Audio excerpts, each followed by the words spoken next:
It was anticipated well, and I'll go into that a little bit.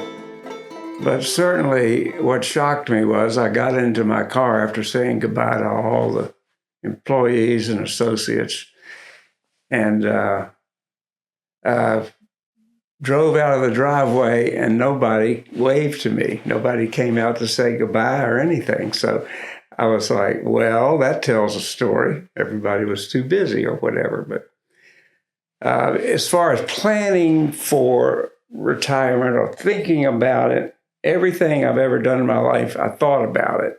And if you go back and view of how all of us have gotten to where we are at this moment, we gave it a lot of thought, or some thought. So it's not like that day just appeared and boom, I was shocked.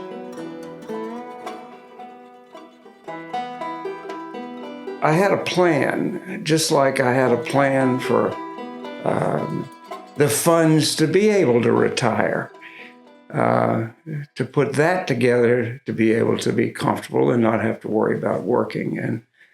And of course, I had an excellent financial advisor in AFI to assist me with that. I remembered as a child, or as a young man, really, when I graduated from high school, there was a shop class, and I didn't take shop, but I was interested in it.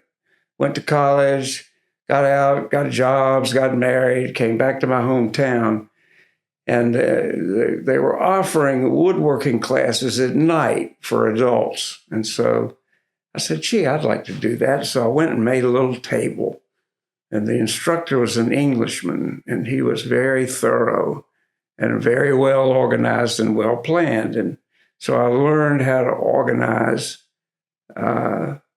building woodworking projects at that point in time, and of course dropped it for 40 years until retiring.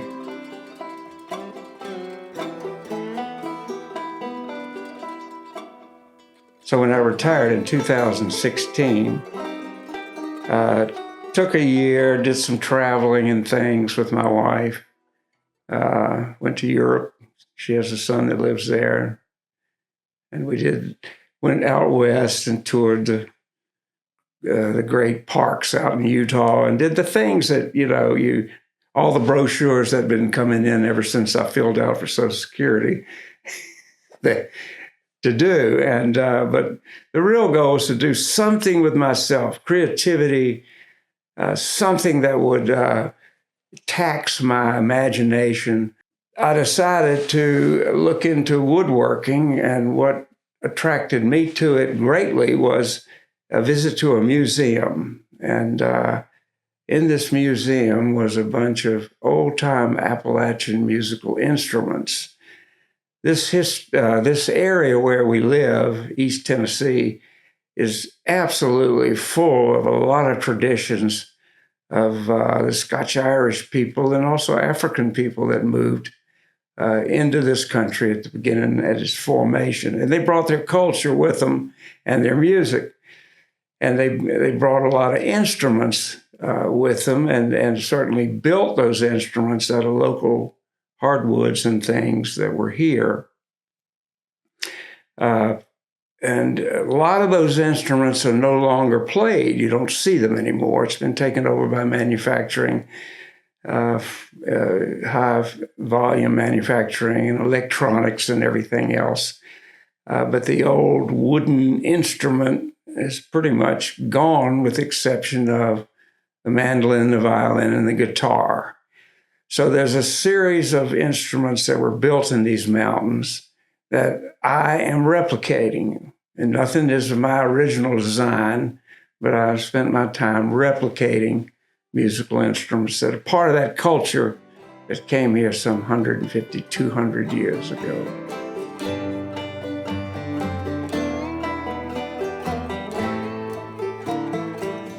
Actually, I got married before I retired. It was just before. Moved into a little neighborhood, little patio home I bought just to be here temporarily in Kingsport, here in Kingsport, Tennessee. I had a job to open a factory and buy the machinery, find a building, buy the machinery, hire the people, and get the business running for a company in Roanoke, Virginia. And they moved me here, and of course, I just needed a little townhouse or something, and I bought one here in this beautiful Kingsport area. And during that period of time when I was opening that business, there was a really cute little gal across the road from me with great big brown eyes. And her husband had passed away a few years ago. And one day it snowed, and I went over to shovel her walk, and 4 months later we were married. So, relationship side of preparing for retirement obviously worked quite well in my favor, and I've had a delightful marriage with a sweet gal, and we call ourselves silverweds now. As far as relationships go, her family was new to me. And of course, in marrying her, I adopted an entire second family of children and now grandchildren. And all of those things keep us very busy and enjoying the life and trials that each of those two children of hers go through.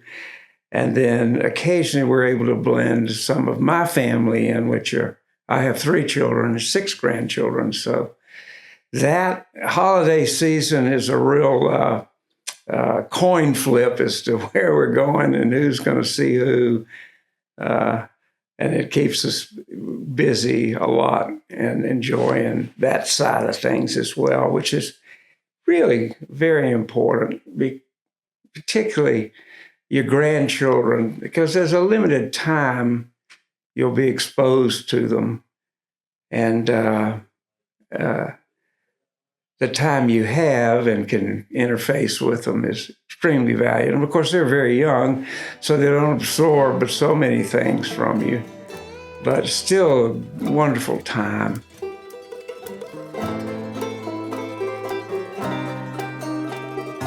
Really, as a result of these precious relationships, and frankly, they get so much more precious the older we get. Just minutes and hours with people go by so fast, and it's so wonderful to have those moments because they are precious at this age, and it's lovely to spend time with people who are very important to you. And I think at this age, there's a certain wisdom. If you make it to 70 years old, there's a wisdom that sort of blossoms at that age when the urgency of getting things done in life are not important anymore. And procrastination becomes a fine art. And so you can take time and realize it doesn't have to be done right now. So what you are doing, enjoy it. And in many cases, that's with children or grandchildren or spouses or just other friends. And in other cases, it's doing something you really love to do.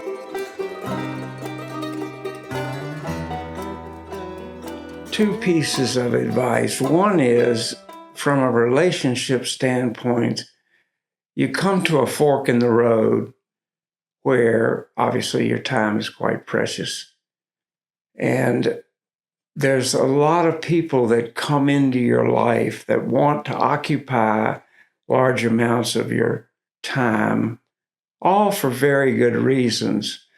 But you have to separate yourself from the wheat from the chaff, so to speak, in that there will people that will occupy your time, and yet you don't gain a real satisfaction. Either they want you to volunteer for them, or they want your money, or they want you to do something for them that takes away from the things that you enjoy, those very precious things that we have that we want to enjoy.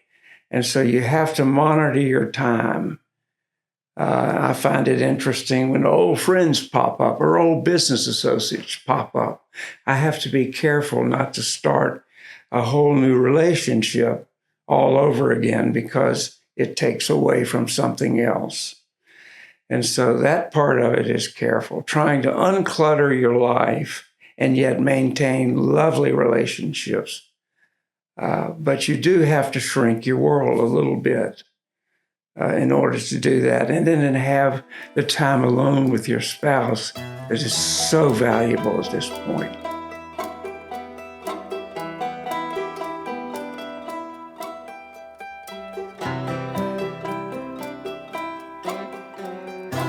One of the pure joys I have is building replicas of old-time musical instruments. And you're looking at one that I built that is a replica of what's called a spice box or cigar box guitar.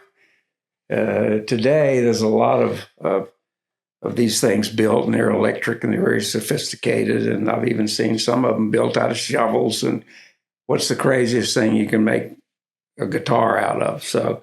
But this is actually a replica of one that I saw in a museum in Philadelphia, believe it or not, but it was an Appalachian instrument. During the Great Depression, musicians were obviously, they were the first ones laid off and out of work. And they sold their instruments and just to get bread in the bread line, but they still wanted to play music. So they would go to the junkyard and scrapyard and scrounge around and find something that they could build an instrument out of. And over the course of a year or two, it became quite popular for musicians to put together these cigar box or spice box guitars out of scrap. And they used cigar boxes. Now, what's particularly special about this one, and this is part of the joy of doing it all, the real joy is researching what is it that they figured out and learned 100 years ago, nearly, the Great Depression. And they picked this Corina box because it's made of Western cedar. And Western cedar is a tone wood. There's a number of guitar makers today that use it on the soundboards. So they would get a yardstick to lay out where the frets went when they used nails, and a cigar box, which they'd carve a sound hole or two in and string 2 or 3 strings on it to make music. And so this was around those campfires with the beans heating up on a stick. This is what they were playing, and just a little picking guitar, a little bit of blues and picking and some strumming, but it would sound a little bit like this.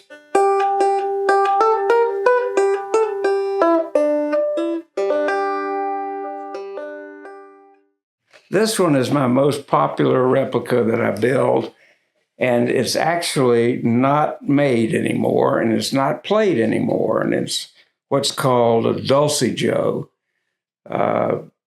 It was during the mid-1800s all the way through the mid-1900s. Banjos really evolved from really a wood top like this to what we now have as resonator chambers and skin tops and that fabulous ring you hear coming out of a banjo, so different from other instruments. But this is really about how they started, actually with a gourd in Africa. But in this country, they would use local Appalachian hardwoods and essentially build a banjo. Now, this one is set up as a dulcimer, hence it's called a dulcijo. And it sounds a little bit like this.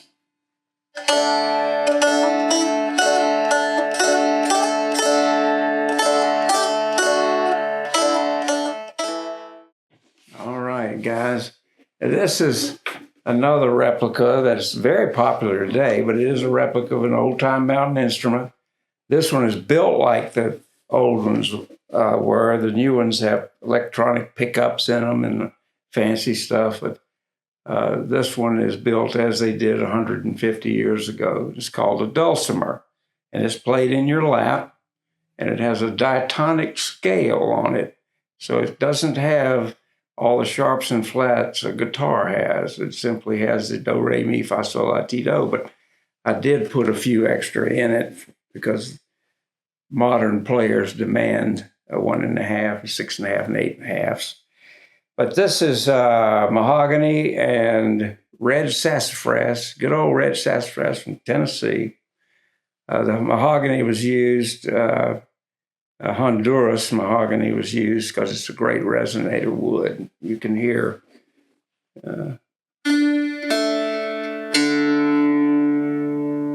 it'll hold the tone for a great period of time.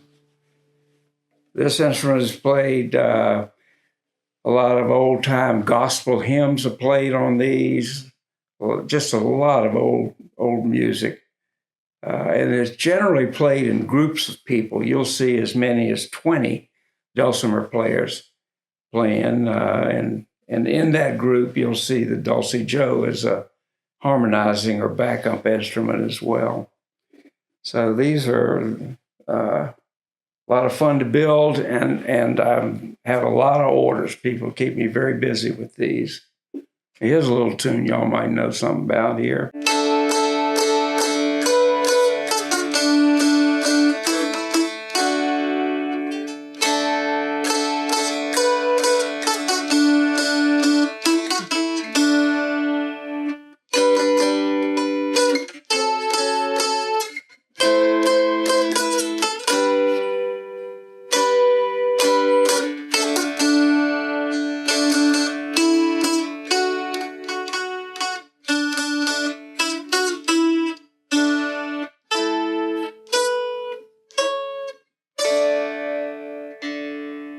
Dulcimer.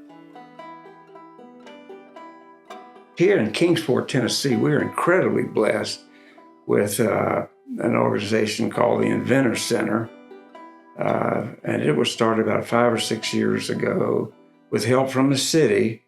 And the city gradually backed out of the situation as the organization was able to stand on its own with membership and grants. And dues coming in from the memberships. But it's a 24/7 access building with complete wood shop in it. There's an artist studio. There's an antique radio lab there. There's a metalworking shop. It's just an incredible facility, and you just take your phone and walk up to the door, and it lets you in, recognizes you. So you don't have to have somebody there. You can go down at 3 o'clock in the morning, and then frankly, there are a lot of Eastman engineers down there doing things. So it's a wonderful organization, and there are people there that have a tremendous amount of ability and will help you with problems or even get you started. And they do offer classes, 101 woodworking, jewelry making, radio repair. It just on and goes. The website here in Kingsport is the Inventor Center. For me, I walked in with a little bit of woodworking experience and talked to a couple of old timers, and they gave me some tips on how to get started with this stuff. So it's just a fantastic place to go and learn from other people, and then create your own stuff. And then they help you with marketing and outlet efforts in that regard. So it's just a wonderful situation. If you've got one of those in the neighborhood, I strongly suggest you check it out and look into it, because there's a huge joy waiting for you down there if you can get in and make something you can create with your own abilities and constantly improve it. So thanks, guys.